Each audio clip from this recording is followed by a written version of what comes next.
Good morning, it's time for Horizons, and this one was a doozy. Ho, ho, ho, ho, gen is how I would make the song about me, but anyways, Roy and Fuecoco are getting themselves amped up for their match.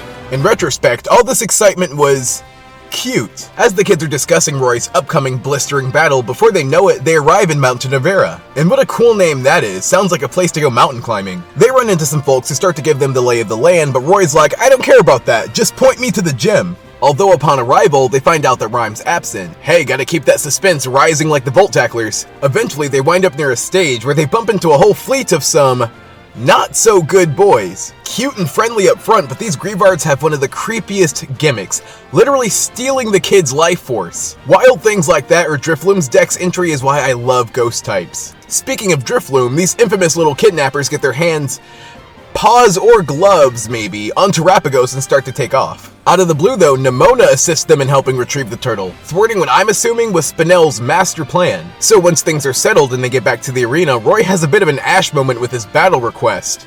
Or battle demand, rather. In doing so, he draws the attention of a character whose design I'm sort of obsessed with, that being MC Sledge. He just looks like such a punk. He almost doesn't feel like a Pokemon character. But Sledge does bring the energy which gets the audience pumped up. In fact, it gets even more hype when they grace us with a preliminary match. Fuecoco gets to take on a Sableye, and it feels like the opener to a concert. Fortunately, it was short-lived because I was just thinking, Roy, don't exhaust your team before the actual match. It was fun though, and Horizons has shown once again that it's not afraid to let the kids win matches when they're inconsequential. Nonetheless, Roy got himself a win. At the moment, he's popping off like Ryme subwoofers. And holy beat, y'all, this is absolutely groovy. This performance is less eerie than the last one, but it's just straight bangers from Ryme.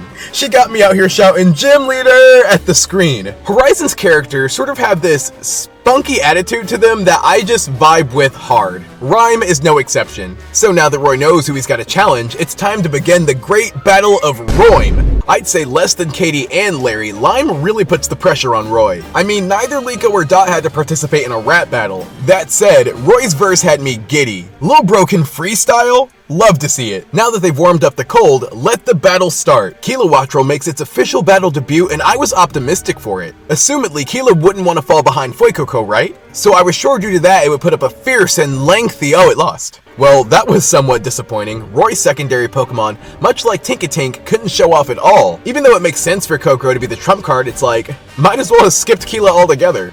Clearly the bird wasn't ready, albeit Roy does get some unexpected payback when he manages to one-shot that Houndstone. Our boy's finally showing he means business. Up next is Toxtricity, and it felt like this match wanted to present as a one-on-one. Like, the base of this match is definitely here. After attempting some ineffective tactics, Roy's mind starts to race. Noticeably fast into the second matchup, and what I read as desperation led Roy to a terrestrialization.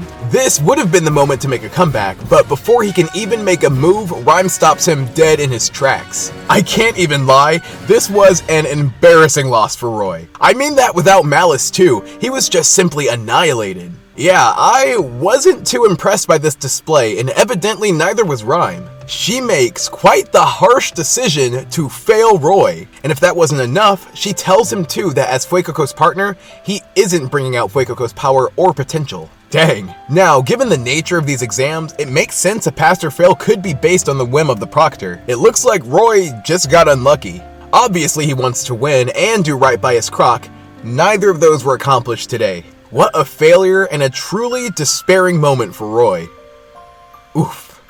Gosh, do I have mixed feelings about this match. The episode itself had the perfect atmosphere. The MC, Ryme, the crowd all served to make this battle feel like a concert. Although, in this match, Kilowattrel did not get to make any sort of impression with how quickly it was taken out. Same exact thing can be said for the terrestrialized Fuecoco. Again, it's a one and done. Then of course, Roy takes another major loss, which, to be fair, he did give us a heads up on. It's just, I think all of this is a very typical Horizon song and dance, so to speak. What isn't standard, however, is Roy actually failing. That adds the stakes these matches have missed this arc.